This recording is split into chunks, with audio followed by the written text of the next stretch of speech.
살면서 약 먹을 일이 한 번도 없으면 진짜 좋은데요. 태어날 때부터 크고 작은 병을 앓고 그때마다 약부터 찾을 수밖에 없죠. 근데 만약에 찾는 약이 없으면 느낌이 어떨까요? 그런 일이 지금 실제로 벌어지고 있습니다. 이걸 악용해가지고요, 약을 신속하게 줄 테니까 현금을 달라고 하는 피싱 사기까지 등장할 정도인데요. 그런데 사실은요, 현재 시중에 똑같은 약이 약 70가지나 있습니다. 이게 대체 무슨 말인가 궁금하시죠? 지금부터 여러분이 알고 있는 약 이름의 진실 알려드리겠습니다. 안녕하세요. 약사 정재훈입니다. 국내 출시 약 27년 만에 아주 뜨거운 반응을 얻고 있는 약이 있는데요. 업계에 따르면 올해 이 약의 매출은 1분기에만 약 150억 원으로 역대 최대 매출을 기록했다고 합니다. 바로 전국적으로 동이 나버렸던 그 약의 정체는 타일레놀.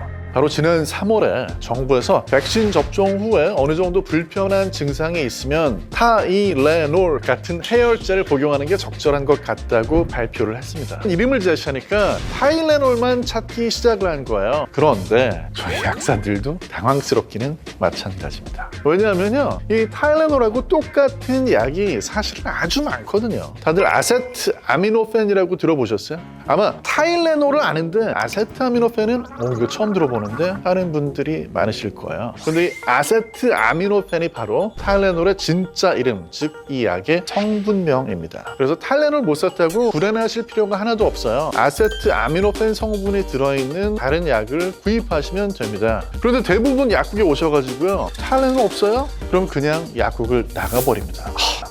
그때마다 같은 약인데 약사들의 마음은요, 속이 타죠. 아세트아미노펜이라고 이야기를 하면 아무래도 어렵게 들릴까봐 좀 쉽게 전달을 하려고 타일레놀이라고 상품명을 언급을 하다 보니 이런 문제가 생긴 것 같습니다.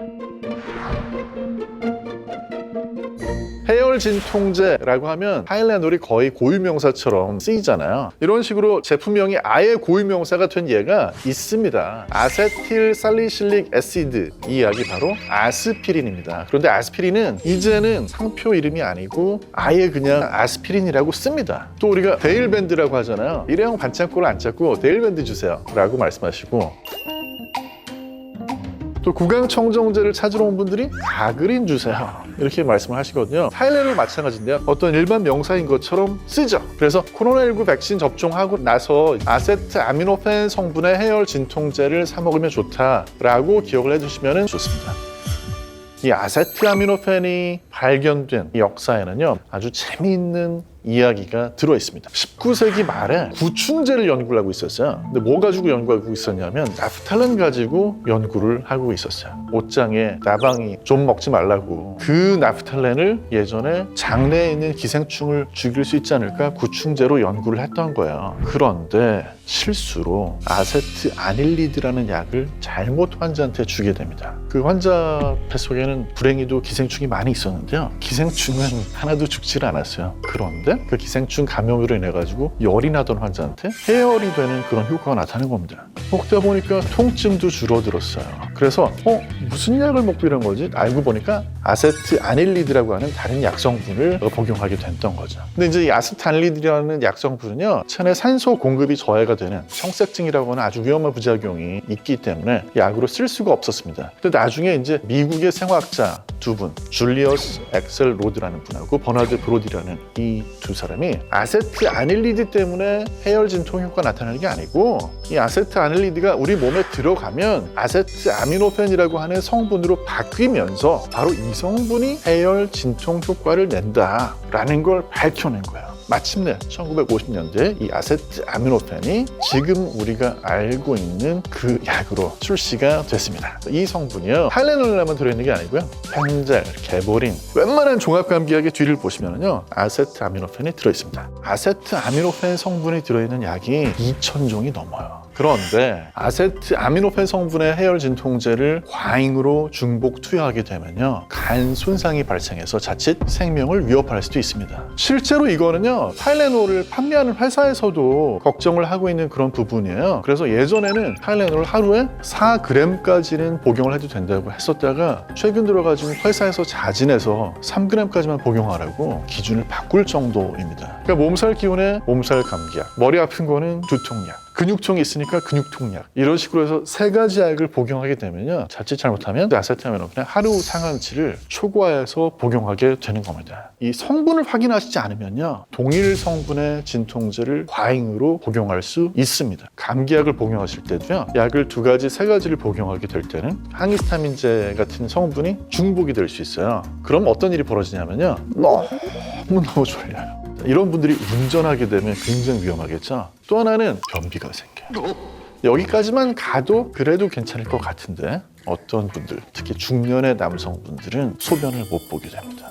저도 중년이지만 안 그래도 소변을 보는데 어려움을 겪는 분들이 있습니다. 그런데 이분들이 감기약 속에 있는 항히스타민제를 과잉으로 섭취하게 되면요. 화장실을 아예 못 가게 돼요. 소변을 아예 못 보게 됩니다. 이때는 응급실을 가셔야 될 수도 있어요. 이런 부작용은 소변을 못 보게 되고 졸리고 한 정도까지 가는 게 아니고요. 치매 비슷한 증상까지 나타날 수도 있어요. 전문용어로 항콜린 작용이라고 하는데요. 아세틸콜린이라는 이 신경 전달 물질의 작용을 방해하는 게 항콜린 작용인데 아세틸콜린이라는 신경 전달 물질 여기에 문제가 생겼을 때 치매 증상이 나타나거든요.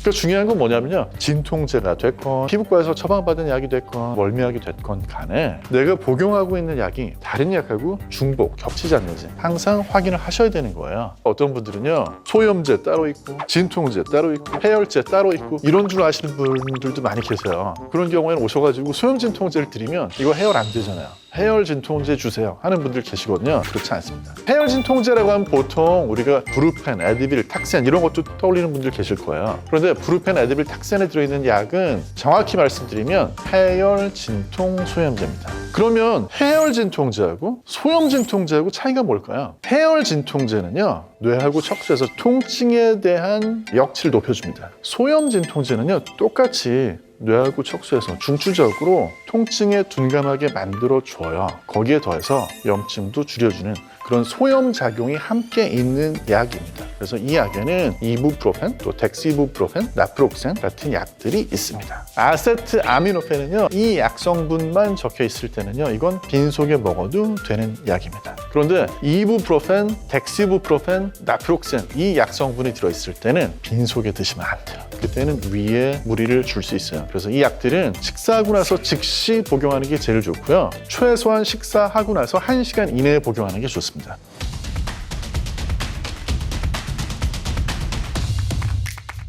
체크해도 모를 때가 있잖아요. 그럴 때는 가까운 약국 가셔가지고 약사에게 물어보시는 게 제일 좋습니다.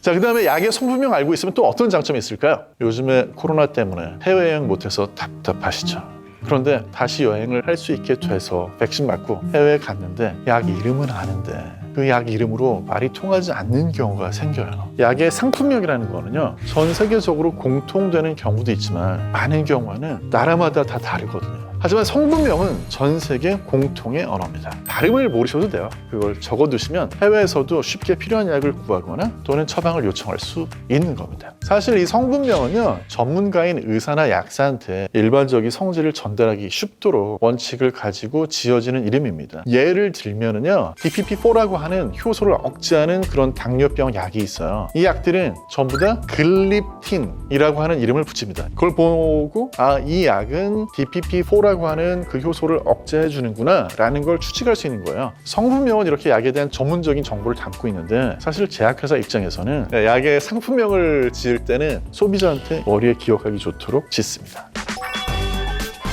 칫솔, 칫솔, 마데카솔. 캔이세요? 캣토토? 우루사, 이가탄. 제약회사에서 굉장히 많은 노력을 해요. 비아그라라는 약 같은 경우에는 영어에서 비거라는 말, 생기에 해당하는 그 단어에다가 뒤에는 나이아가라.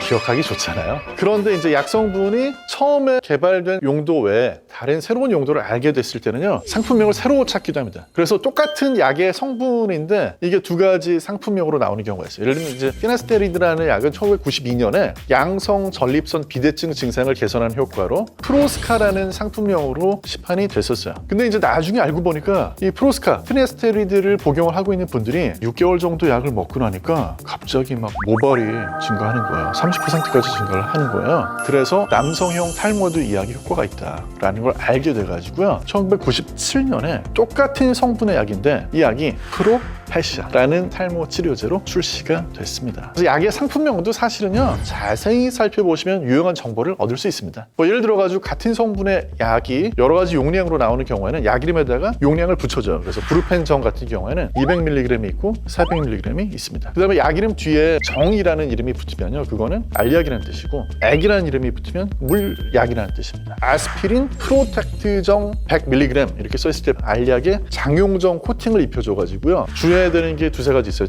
첫 번째 하나는 코팅을 열심히 해놓은 약인데 이걸 쪼개서 먹게 되면 위에서 약이 녹아버리기 때문에 문제가 생깁니다. 또 장용정을 우유랑 함께 먹게 되면요, 위가 아프고 막 속이 쓰리는 그런 부작용이 생길 수 있습니다. 타일레놀 8시간 ER 서방정처럼 어떤 약의 경우에는 뭐 약 이름이 이렇게 길어 할 정도로, 이건 왜 그러냐면요, ER이라는 거는요, Extended Release를 줄여서 쓴 거예요. 그러니까 오랫동안 방출이 된다는 거죠. 우리나라 같은 경우에 그냥 타일레놀은 4g까지입니다. 이걸 읽은 분들이 이 약도 그냥 똑같이 복용하면 되겠지라고 생각해서 하루 8알을 드신 거예요. 그러면 4000mg 넘어가거든요. 그래서 안 되겠다. ER 서방정에는 8시간이라는 걸 약 이름에 포함을 시킨 겁니다. 이 약은 굳이 4시간에서 6시간마다 다시 복용할 이유가 없고요, 여러 번 복용하게 되면 오히려 위험합니다. 쪼개 먹거나 갈아서 먹으면 안 되는 약 같은 경우에는 약 이름에다가 ER 이런 식으로 표시를 해주는 거예요. 그래서 약 이름에 ER, XR, SR, CR, 오로스, 서방, 지속 이런 것들이 붙어 있을 때는요, 뭔가 심상치 않은데 쪼개면 안 되겠어 라는 생각을 하시는 게 좋습니다. 이런 서방정 같은 경우에 만약에 쪼개 먹거나 갈아서 먹으면 어떻게 될까요? 천천히 방출돼야 되는 약 성분이 한 번에 바로 나와 버리기 때문에 문제를 일으킬 수 있습니다. 자, 약에 대한 또 다른 질문이 바로 진통제는 내성이 있다, 내성이 없다. 두 가지 주장이 정말 치열하게 논란이 뜨거운데요. 진통제가 내성이 있는 경우도 있습니다. 아편 계열의 진통제라고 해서 아주 심한 통증, 만성 통증을 치료할 때 사용하는 그런 진통제의 경우에는요, 내성이 생기기도 해요. 그래서 그런 경우에는 진통제를 오남용하거나 과용하시면 내성이 생기기 때문에 위험할 수 있습니다. 두통약으로 진통제를 드시는 분들은요, 내성하고 관계없이 한 달에 2주 이상 너무 자주 복용하게 되면 약으로 인한 두통이 생길 수 있기 때문에 적어도 한 달에 절반 이상이 약을 복용하는 날이 되지 않도록 주의를 하셔야 되겠습니다. 이럴 때는 혼자서 약으로 해결하려고 하지 마시고 먼저 가까운 병의원부터 찾아보시는 게 좋습니다. 생리통의 소염진통제를 복용할 때는요, 오히려 참지 않고 빨리 복용하시는 게 효과가 더 좋습니다. 왜냐하면 통증의 원인이 되는 프로스타글란딘이 축적이 되는 걸 막아주거든요. 하나만 더 덧붙이면 이 생리통에 해열진통제를 찾는 분들이 있고 또 소염진통제를 찾는 분들이 있는데, 생리통에는 소염진통제가 더 효과적이에요. 그동안은 성분명은 정말 전문가들의 세계였는데요, 이 약의 진짜 이름, 성분명을 아는 거는요, 내 건강을 더 꼼꼼히 챙기는 데 좋은 습관입니다. 코로나19 이후에 건강을 위해서 영양제를 챙겨 먹는 분들이 진짜 늘어났는데요, 통계를 보면 한국인 약 70%가 건강기능식품을 꼭 챙겨 먹는다고 답을 했거든요. 두세 가지를 복용 중인 분들이 57.8%, 한 가지만 먹는 분이 23.9%, 네다섯 가지를 먹는 분도 12.9%나 된다고 합니다. 약이니까 무조건 좋겠지 하기에는요, 약은 길눈이 없습니다. 아무데나 가요. 약마다 약발이 잘 받는 타이밍이 있습니다. 보면요, 새벽에 일어나가지고 물 한 잔 떠놓고 약부터 드시는 분들이 있습니다. 빈속에 새벽에 약을 먹으면 흡수가 더 잘 될 거라는 생각이 들어가지고 또는 내가 이렇게 정성껏 약을 먹으면 효과가 더 좋을 거야 라는 생각으로 그렇게 하는 분들 계실 거예요. 하지만 이렇게 복용하면 오히려 효과가 떨어지는 약이 있습니다. 대표적인 게 바로 오메가3입니다. 오메가3 같은 경우에는요, 새벽에 일어나서 빈속에 드시는 건 아무 효과 없어요. 저녁 식사 후에 드시는 게 가장 약발이 좋습니다. 오메가3 지방산이라는 거는 말 그대로 기름입니다. 그래서 지방이 소화 흡수되는 그런 경로로 소화 흡수가 돼요. 그래서 물에 녹지 않기 때문에 우리 몸에서도 소화 흡수가 어려운 건 마찬가지입니다. 소화 흡수를 해주기 위해서는 담즙산이라는 거하고 잘 섞어가지고 또 지방을 잘게 지방산으로 쪼개주는 효소 작용을 거쳐서 흡수하기 쉬운 형태로 만들어야지만 들어오는 거거든요. 그래서 음식에 있는 지방 성분이 오메가3 성분의 흡수를 위해서 반드시 필요합니다. 그래서 오메가3는요, 아침보다는 조금 더 지방이 섞여 있는 음식을 먹게 되는 점심이나 저녁, 특히 저녁 식후에 섭취하는 걸 권해드립니다. 비타민 D 요즘에 진짜 유명해졌죠. 이 비타민 D도요, 식후에 드시는 거예요.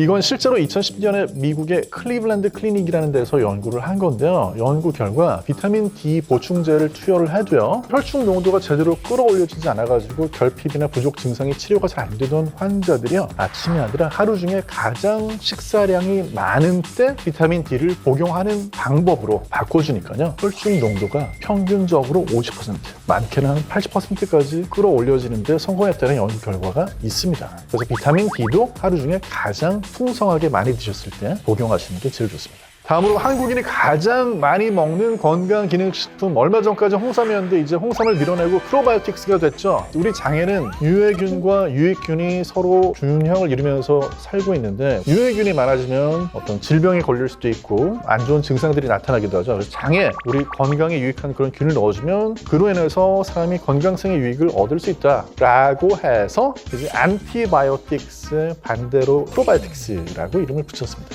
자, 그러면 여러분, 프로바이오틱스 다들 어떻게 챙겨 드시고 계세요? 프로바이오틱스는요, 산성이 강한 환경에 약합니다. 그런데 우리 몸의 입장에서 세균이 몸 안으로 들어오는 게 별로 달갑진 않아요. 그래서 세균을 죽일 수 있도록 위산이 분비가 됩니다. 근데 여기에 파괴되지 않고 살아남아서 장까지 안전하게 도착해서 거기에 정착을 하려면 식전에 먹는 게 제일 좋습니다. 근데 식전에 먹어서 보내놓고 나서 걔들의 먹이가 되는 걸 또 하나도 안 드시면 아무 도움 안 되잖아요. 그래서 식전에 먹고 나면 음식으로 채소나 과일 같은 프로바이오틱스 먹이가 되는 이런 것들을 풍부히 공급해 주시는 게 좋습니다. 근데 영양제나 건강기능식품이라고 하루에 20알씩 먹는다고 해서 무조건 좋은 게 아니거든요. 그래서 성분이나 어떤 기능성 물질이 중복되진 않는지, 또는 일일 섭취량에 맞게 섭취하고 있는지를 잘 살펴보고 먹는 게 중요합니다. 특히 지용성 비타민인 비타민 A가 또는 베타카로틴이 과잉으로 들어있는 거를 복용하지 않도록 주의해야 되는데요. 보통 이제 종합 비타민 보시면 거기에 비타민 A나 베타카로틴이 들어있는데, 또 그거 말고 눈 영양제 따로 챙겨 드시잖아요. 근데 눈 영양제도 보시면 베타카로틴이나 비타민 A가 들어있어요. 비타민 A는 하는 역할이 비타민 D하고 약간 반대작용할 때가 있어요. 비타민 D는 뼈를 튼튼하게 해주기 때문에 칼슘하고 함께 많이 드시잖아요. 비타민 A 과잉은 골다공증 위험을 높일 수 있어요. 그리고 폐암 발병률을 증가시킬 수도 있습니다. 이건 왜 그러냐면요, 비타민 A 또는 베타카로틴 같은 이런 성분이 항산화 물질 역할을 해서 폐를 보호해줄 줄 알고 연구를 시작했는데, 흡연을 하고 있을 때는 이런 베타카로틴이나 비타민 A가 오히려 산화를 촉진하는 물질로 반대로 작용할 수 있다는 게 과학자들의 추측이에요. 중요한 건 용량이에요. 지나치게 용량을 초과해서 섭취했을 때는 건강을 해칠 수 있습니다. 그 밖에도 타이밍이 정말 중요한 약들이 있는데요, 감기약이나 알레르기 비염 약 중에 흔히 비충혈 제거제라고 하는 약 성분이 들어있거든요. 이 약 성분은 사람의 교감신경을 흥분시킵니다. 그래서 어떤 분들은요, 감기약 먹고 나서 사람이 좀 공격적이 되거나 짜증을 잘 내요. 그 감기약 속에 들어있는 비충혈 제거약 성분이 중추신경으로 들어가게 되면 경우에 따라서 그렇게 사람을 좀 흥분시키고 자극할 수 있는 거죠. 그런데 밤에 잘 때 이런 성분이 우리 뇌에 들어가면 어떻게 될까요? 생생한 꿈을 꾸거나요, 악몽을 꿀 수 있어요.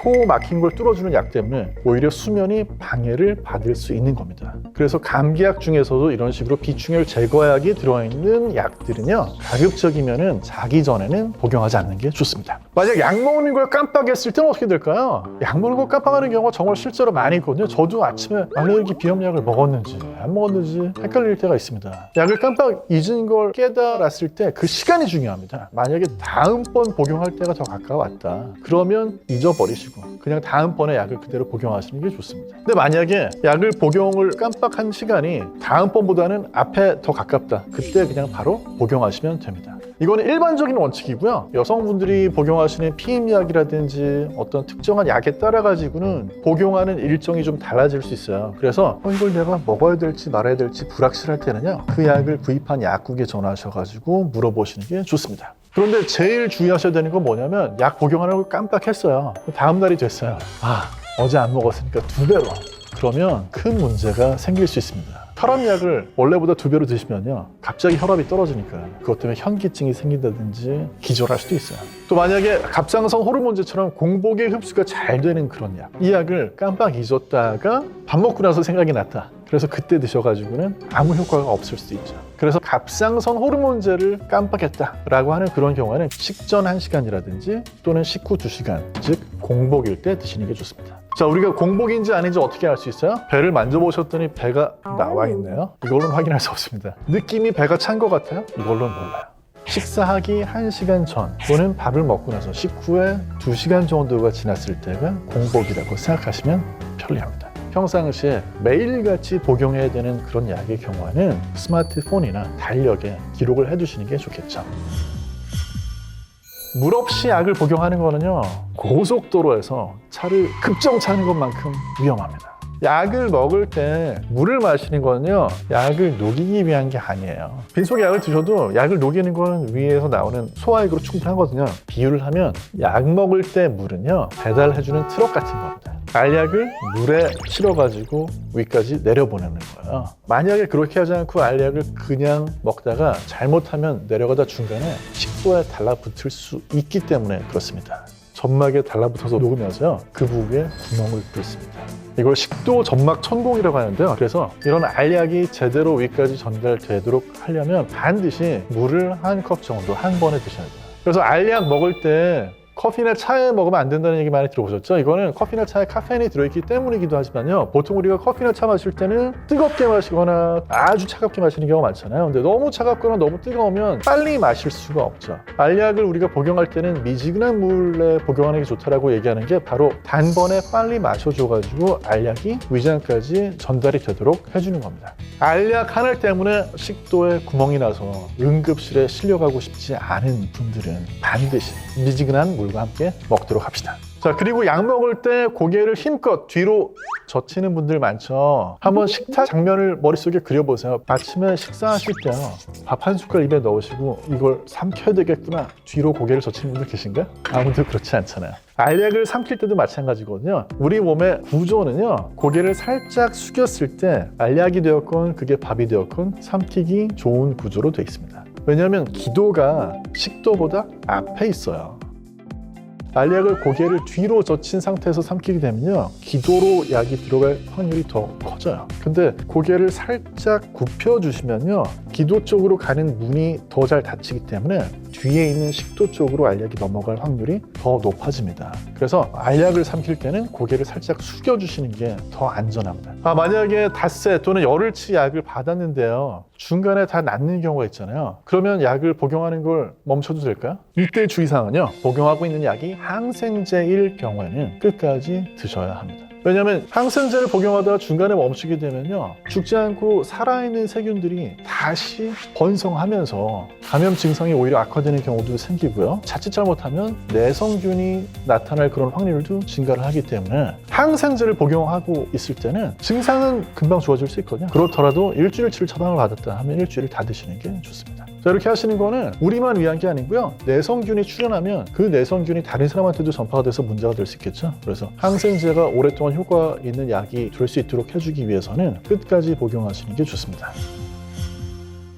모든 약은 독이다. 독성학의 아버지라고 불리우는 스위스의 화학자 파라셀수스가 남긴 말입니다. 잘 먹으면 약이 되지만 잘못 먹으면 오히려 독이 되는 게 약이거든요. 무조건 열심히 잘 챙겨 먹는다고 되는 건 아니에요. 중요한 게 약을 제때 올바르게 먹는 거라는 사실. 우리가 약을 제대로 알고 사용하는 데 대해서는 꼭 신경을 쓰고 또 주의하셨으면 좋겠습니다. 병원에 가서 물리치료, 진통제 처방을 받아도 내 몸은 여전히 아플 때, 심지어 무릎이 아파서 엑스레이를 찍어봐도 뼈에는 이상은 없는데요? 큰 문제 없어요 라고 의사가 말할 때, 이대로 더 지나면 집에서 꼼짝없이 누워있기만 해야 하는 건 아닌지 걱정도 되고, 하지만 그러시면 절대 안 됩니다. 내 몸 상태에 적합한 재활을 통해서 스스로 자신의 몸을 잘 관리하는 것이 매우 중요합니다. 이게 대체 무슨 말인지 궁금하시죠? 내 몸이 건강하게 일상생활을 할 수 있도록 도와주는 재활에 대해서 지금부터 읽어드리겠습니다.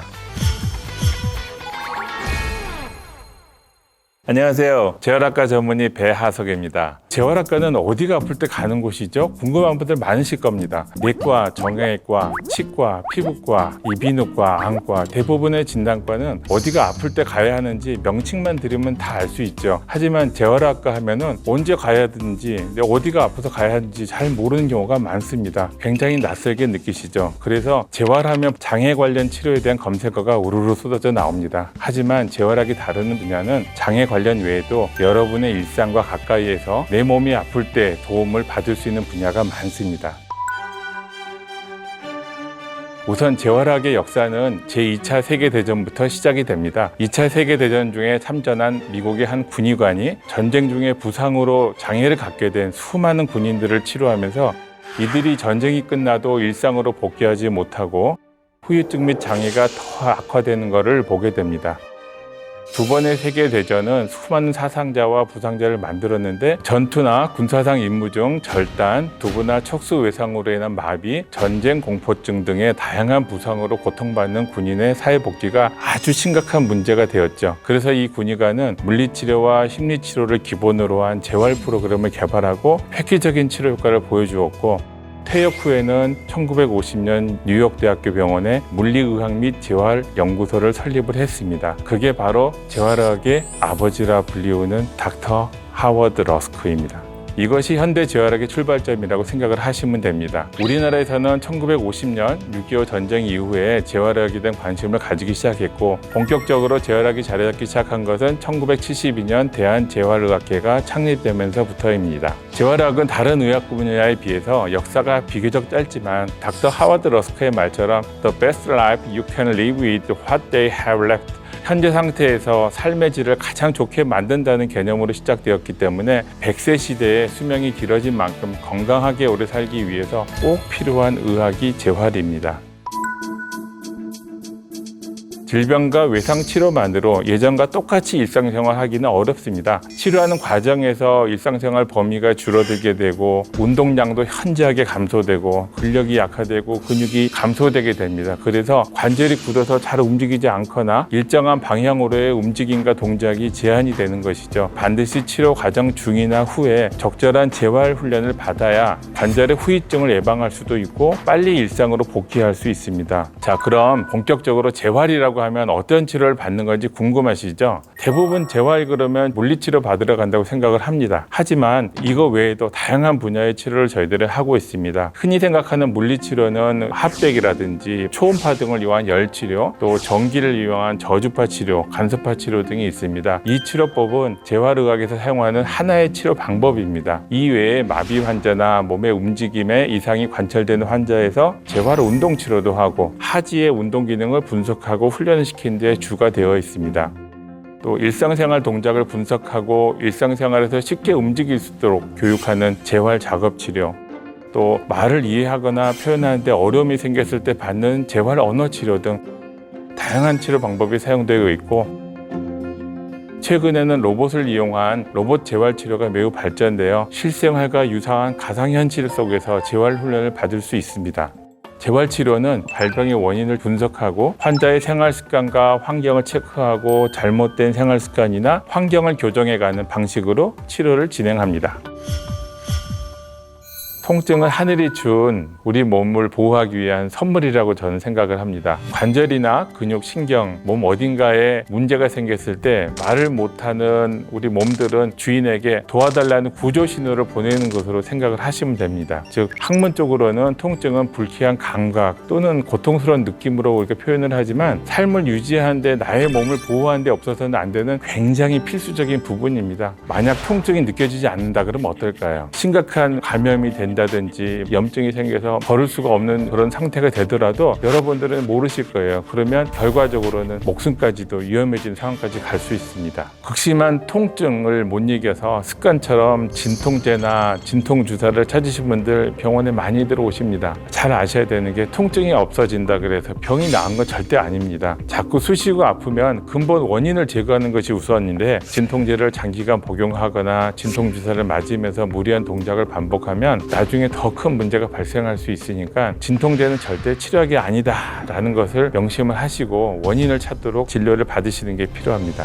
특히 이제 관절염 주사 치료는 주사를 이용해서 관절염 치료에 효과적인 약물을 관절 안으로 직접 우리가 투입하는 방식으로 질환을 치료를 하는 방법입니다. 질환의 정도에 따라서 통증과 염증, 부종과 같은 증상을 빠르게 완화시켜 주다 보니까 빨리빨리를 좋아하는 우리나라 환자들이 굉장히 많이 선호합니다. 그중에 대표적인 약물이 이 스테로이드 스테로이드 뼈 주사입니다. 관절의 염증을 가라앉히고 통증을 강하게 억제하는 데서는 가장 뛰어난 효과를 가지고 있습니다. 그래서 뼈 주사를 한번 맞으면 자꾸 그 주사 생각밖에 안 나요. 그래서 거기에 의존하게 되는 거죠. 하지만 스테로이드를 반복적으로 맞게 될 경우에는 다양한 전신 질환이 발생할 수도 있고요. 힘줄이 파열될 수도 있고 관절 주위에 어떤 지방 조직의 감소, 피부 변색, 괴사, 여러 가지 심각한 합병증이 발생할 수 있습니다. 그리고 이런 스테로이드는 통증과 염증을 가라앉히는 효과적이지만 손상된 조직이 재생이 돼야 되지 않습니까? 이 재생을 강하게 억제를 하기 때문에 이 약물을 오래 쓰시는 것은 매우 주의가 필요합니다. 퇴행성 관절염 치료에 쓰이는 연골 주사 많이 들어보셨죠? 연골 주사는 손상된 연골의 마모를 더디게 하고 또 뻣뻣해진 관절을 좀 더 부드럽게 움직이도록 도와주는 역할을 하는 주사입니다. 한 가지 조심하셔야 될 거는 마치 연골을 재생시켜 줄 것 같지만 실제로 인체에서 연골 재생이 확인된 약물은 아직은 없습니다. 반복하지만 진통 주사는 그 자체로 치료가 아니기 때문에 통증만 치료하면 좋아지는 게 아니라 여러분 생활 속에서 근본적인 원인을 찾아서 치료하고 손상된 조직이 회복될 수 있도록 시간을 가지고 천천히 치료하는 게 필요합니다. 근육의 경우에는 정상으로 회복되는데 보통 한 최소 4주, 힘줄이나 인대의 경우에는 최소 6주, 뼈의 경우는 최소 8주 정도의 재활 기간이 필요합니다.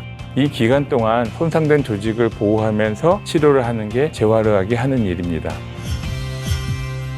여러분들이 관절을 좀 삐끗하셨다. 대부분 빨리 가서 도수치료 받아야지 생각하시는 분들 많죠. 도수치료 받으러 간다 그러면 엎드린 채로 막 이렇게 우두둑우두둑 소리 들으면서 마사지나 안마 받는 모습을 상상하시는데 정확하게 도수치료란 거는요. 손으로 치료하다라는 뜻으로 숙련된 전문 치료사가 직접 맨손으로 신체를 자극해서 관절을 치료하는 치료 방법입니다. 일반 마사지와 도수치료를 혼동하시는 분들 많은데요. 도수치료는 근육을 포함해서 인체를 구성하는 뼈, 근육, 신경계 등 해부학적 지식을 가진 전문가의 치료가 필요한 것이고요. 도수치료 전에는 반드시 신체 검진, 엑스레이, MRI 등 객관적인 검사 기반을 통해서 환자의 통증과 기능을 진단하고 근본적인 원인을 찾은 다음에 근육 및 관절의 움직임을 교정하면서 원래 상태로 회복시키고 기능을 개선시키는 방법입니다. 하지만 도수치료는 많은 사람들에게 꼭 필요한 치료는 아닙니다. 대한임상통증학회에서는 도수치료 가이드라인을 냈는데요. 근골격계 질환에 한한다고 되어 있고요. 그리고 대부분의 근골격계 질환의 경우에 장기간의 도수치료가 필요하지는 않습니다. 치료하면서 경과를 관찰해보고 거기에 따라서 바뀌는 상황에 따라서 변화를 주면서 적절한 치료를 하는 것이 필요하고요. 도수치료를 받으면 통증이 다 호전되는 것으로 생각하시는 분들이 많은데 그렇지는 않습니다. 바른 자세를 유지하고 지속적인 운동을 통해서 근력을 강화시키고 스트레칭을 하면서 관절의 운동 범위를 적절하게 유지해 주는 것이 훨씬 더 중요합니다. 여러분의 생활 습관이나 환경을 바꿔주는 것만으로도 근본적인 치료를 할 수 있는 경우도 많습니다. 허리의 통증이나 목의 통증의 경우 자세 이상으로 온 경우가 많은데요. 바른 자세를 잘만 유지를 해주어도 통증이 호전되는 경우가 많고 재발도 막을 수 있습니다. 의자에 앉을 때는 반드시 등받이에 이렇게 기대고 앉는 습관이 필요합니다. 이렇게 기대고 앉음으로써 허리 주변의 근육의 부하를 줄여서 허리 통증을 막아주고 예방할 수 있는 거죠. 그 다음에 테니스 엘보로 고생하신 분들 많습니다. 주로 아픈 부위는 이 팔꿈치의 바깥쪽 또 아니면 요즘은 이제 안쪽으로도 많이 발생을 하는데 같은 원인입니다. 손을 돌리는 동작, 우리 문고리 돌리고 빨래 짜고 병따개 따고 이런 동작을 할 때 테니스 엘보가 많이 생깁니다. 짜는 동작 이런 것들을 이제 교정을 하면 되는데요. 이럴 때는 우리가 팔을 이렇게 몸통에 붙이시고요. 수직으로 이렇게 짜든지 빨래를 짜든지 병을 따든지 이렇게 돌리시면은 테니스 엘보를 예방하실 수 있는 방법입니다. 이렇게 근본적인 치료는 약물이나 물리치료가 아닌 바른 자세와 동작을 통해서 각 관절을 부상 없이 잘 관리하는 것이 포인트입니다. 재활의학은 어떤 상황에서든 삶의 질 향상을 목적으로 하는 의학입니다. 마비나 절단 등의 심한 장애로 인해서 삶의 질의 저하가 된다고 생각하지만 근육이나 관절의 가벼운 통증으로 인한 일상생활 동작 제한으로도 삶의 질은 많은 영향을 받습니다. 평소 내 자세는 내 건강에 어떤 영향을 주었는지 점검하시고 생활 속의 재활을 통해서 건강한 삶을 즐기시기 바랍니다. 관절염이 있으면 무조건 안 움직이고 쉬려고 하시죠. 아프고 힘드니까 안 움직이려고 그러는데 관절을 쉬면서 보호만 하다가는 평생 못 걷는 수도 있습니다. 오랫동안 관절을 사용하지 않으면 관절과 근육과 힘줄 등이 약해지고 운동 범위 제한이 발생하게 되고 2차적인 다른 여러 가지 문제가 발생을 하게 됩니다. 특히 관절염 같은 경우에 지속적인 운동과 관리를 통해서 적절한 근육의 양과 근력을 유지를 해야지만이 사는 데 지장이 없습니다. 운동으로 관절염을 낫게는 할 수 없지만 관절 주위의 근육과 힘줄 등의 연부 조직을 강화시킴으로써 관절을 건강하게 우리가 유지할 수 있습니다. 근감소증은 근육의 양, 근육의 힘, 근육의 기능을 종합적으로 평가해서 진단을 하고 있습니다. 근감소증을 저희가 3개의 단계로 분류를 하는데요. 근육의 양만 감소하고 근력과 근육의 기능이 정상인 경우는 근감소증 전 단계로 분류를 합니다. 근육의 양과 근력이 감소하는 단계를 근감소증이라고 진단을 하고요. 근육의 양, 근력, 기능 모두가 감소하는 것은 중증 근감소증으로 분류를 하고 있습니다. 내 근육이 어떤 상태인지, 내 근육은 잘 유지가 되고 있는지 어떻게 알 수 있을까요? 병원에 가서 정밀 검사를 받아서 근육의 양이라든지 기능이라든지 상태를 진단해 보면 되지만 병원에 가기 전에 자가 진단으로 간단하게 확인할 수 있는 게 보행평가입니다. 재활학에서 재활치료할 때 가장 중요시하는 항목 중에 하나가 보행, 이동 동작입니다. 이전보다 보행 거리가 줄었거나 또 같은 거리를 가는데 시간이 더 오래 걸리거나 400m 정도를 걸을 때 6분 이상 걸리시는 분들, 이렇다 보면 혹시 근감소증이 있지 않을까 한번 생각을 해 보셔야 되고요. 의자에서 앉았다 일어나기를 한 5회 정도 반복을 했을 때 15초가 넘게 걸리시는 분들, 병원에 가서 한번 체크를 한번 해 보시는 게 필요합니다. 그러면 바르게 걷는 방법이 어떤 것인지 알려드리도록 하겠습니다. 먼저 가슴은 쫙 펴시고요. 턱은 뒤로 당기고 허리도 쭉 펴시고 배를 쑥 집어넣어서 시선은 전방 10에서 15m 앞을 바라보고 무릎을 천천히 펴면서 걸어주세요. 발 뒤꿈치부터 땅에 닿고 다음 발바닥 그리고 발가락 부위로 힘이 가도록 걸으시면 됩니다. 그리고 팔자걸음이나 모델 걸음 등은 골반이나 허리 등의 통증을 유발하거나 질환을 유발할 수 있기 때문에 앞쪽으로 11자 보행을 유지해 주시는 것이 도움이 됩니다.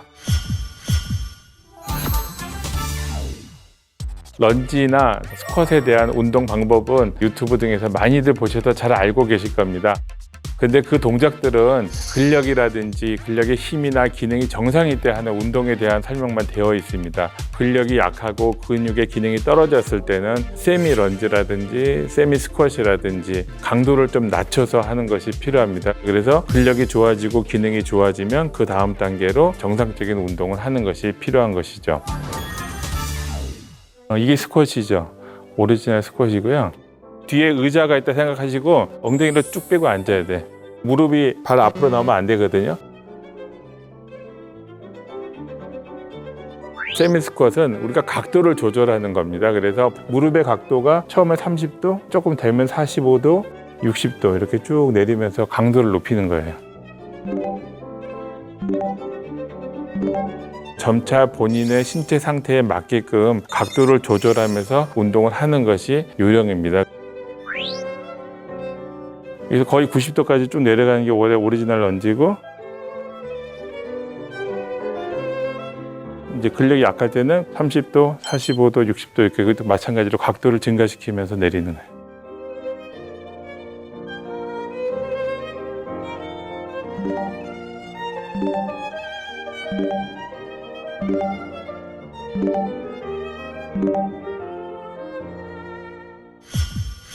그러면 지금 근육이 쭉쭉 빠지고 있는 여러분들에게 가장 중요한 근육이 무엇일까요? 코어 근육입니다. 코어 근육은 몸통을 좌우로 돌릴 때 중심을 잃지 않게 잡아주고 또 허리 통증이나 부상을 방지를 해줍니다. 재활학에서는 척추와 골반을 발에 세우는 역할을 하는 근육들을 얘기를 합니다. 대표적으로 복직근, 대퇴사두근, 대둔근 등의 겉근육하고 허리 골반 안쪽 깊숙이 있는 장요근, 복횡근, 다혈근 등 속근육들을 얘기를 합니다. 코어 근육을 잘 만들어두면 나이가 들어서도 몸이 휘지 않고 바른 자세로 유지할 수도 있고 오래 걸으실 수 있습니다. 허리가 아파서 병원 찾으신 분들, 본인은 운동을 열심히 했다고 하시는 분들 많습니다. 요즘 어떤 운동 하셨어요? 그러면 대부분 이런 코어 쪽에 운동을 하시는 분들은 거의 없습니다. 코어 근육이 약하면 자세를 유지하지 못하기 때문에 어떤 운동을 하더라도 오래 제대로 할 수가 없어요. 그래서 세라밴드를 이용해서 코어 운동하는 방법을 알려드리겠습니다.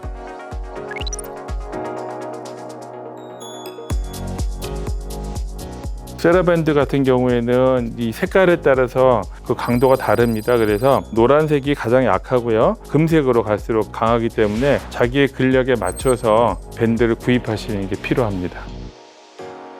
일단 어깨 넓이로 쓰신 후에 허리를 곧쭉 세우시고 복근에 힘을 주신 상태에서 세라밴드를 발바닥 아래쪽에다 거신 후에 팔을 외전을 하면서 이 몸통의 코어 쪽에 근력을 강화시키는 운동을 하게 되는 겁니다. 마찬가지로 15회 정도 3세트 해주시는 게 도움이 됩니다.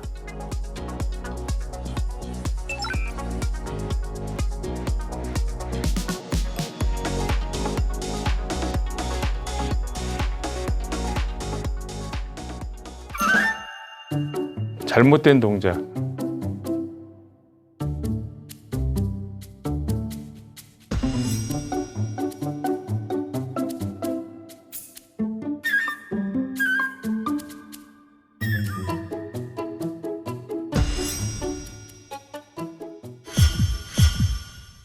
코어 근육이 약해지고 근력이 약해지면 균형 능력이 떨어지거든요. 그래서 균형 능력도 20에서 30대에 최대치에 달했다가 다시 감소하는데 감소량이 너무 심할 경우에는 근감소증으로 우리가 진단을 하고 적정 치료를 시행을 합니다. 그래서 균형 훈련 방법을 알려드리도록 하겠습니다. 첫 번째는 이렇게 바로 선 자세에서요. 어깨 넓이로 편안히 쓰신 자세에서 손을 앞으로 일자 나란히 하시고요. 그 다음에 한쪽 발을 무릎을 굽혀주세요. 90도까지. 그래서 한 발로 쓰기를 하시는 겁니다. 10초 정도 유지하신 후에 다시 내리고 같은 발을 이번에 앞쪽으로 이렇게 들고 계시면 됩니다. 앞쪽으로. 10초 유지하신 후에 다시 원자리 이렇게 하시고 그 다음에는 앞으로 한 발 내서 체중 이동해 주시고 다시 뒤로 한 발 해서 체중 이동해 주시고 다시 원점으로. 여기서 자꾸 균형 잡기가 힘드신 분들은 벽을 잡고 운동을 하시면 안정적으로 하실 수가 있습니다. 한 동작당 15회 정도, 하루에 총 3테스트 정도 해주시면 도움이 됩니다. 요즘 30대 직장인들 중 척추 질환, 허리 통증으로 호소하는 분들이 굉장히 많습니다. 청소년기에 반드시 해야 할 운동 대신에 책상에 앉아 있는 시간이 너무 길죠. 대부분 그렇게 앉거나 아니면은 이렇게 앉는 게 대부분이에요. 이 자세가. 둘 다 허리 근육에 굉장히 스트레스를 많이 가하는 동작이라서 이제 저렇게 되면 보면 어깨나 이게 팔꿈치 이런 데 문제가 생기거든요. 엉덩이를 쑥 집어넣어서 등받이에다 등을 딱 기대고 앉는 게 굉장히 중요합니다. 팔꿈치하고 손목이 수평을 유지하도록 대부분 굉장히 불편해 하시거든요. 그런데 자꾸 자세를 취해서 저 자세에 익숙해지게 본인이 만들어야지 됩니다. 골다공증과 같은 등급으로 관리가 되어야 하는 질환이 근감소증입니다. 근감소증은 적절한 운동과 영양 섭취를 통해서 충분히 예방할 수 있는 질환입니다. 기능상의 문제가 발생하여 치료를 하면 시간이 너무 오래 걸리고 정상으로 회복이 안 될 수도 있습니다. 근육의 파워도 근육의 양과 같이 나이가 증가함에 따라서 감소를 합니다. 빨간색은 남자의 근력이 감소되는 양상이고요. 그다음에 파란색은 여성의 근력이 감소되는 걸 보여주고 있고 20, 30대에서 피크를 유지하다가 점차 감소되기 때문에 우리가 젊었을 때 근력을 얼마나 잘 유지를 하느냐 또 평상시 이것이 떨어지지 않도록 어떻게 관리를 하느냐 하는 것이 굉장히 중요합니다. 매일매일 운동해도 근육을 만드는 건 참 어렵습니다. 진정한 근력의 증가는 최소 8주가 지나야지 효과가 나오기 때문에 단기간에 만들어지지는 않습니다. 금방 효과가 눈에 보이지 않는다고 운동 그만두지 마시고 규칙적인 운동을 통해서 지속적으로 꾸준하게 하다 보면 서서히 좋아지는 게 근력이기 때문에 길게 보시고 운동하시는 게 필요합니다.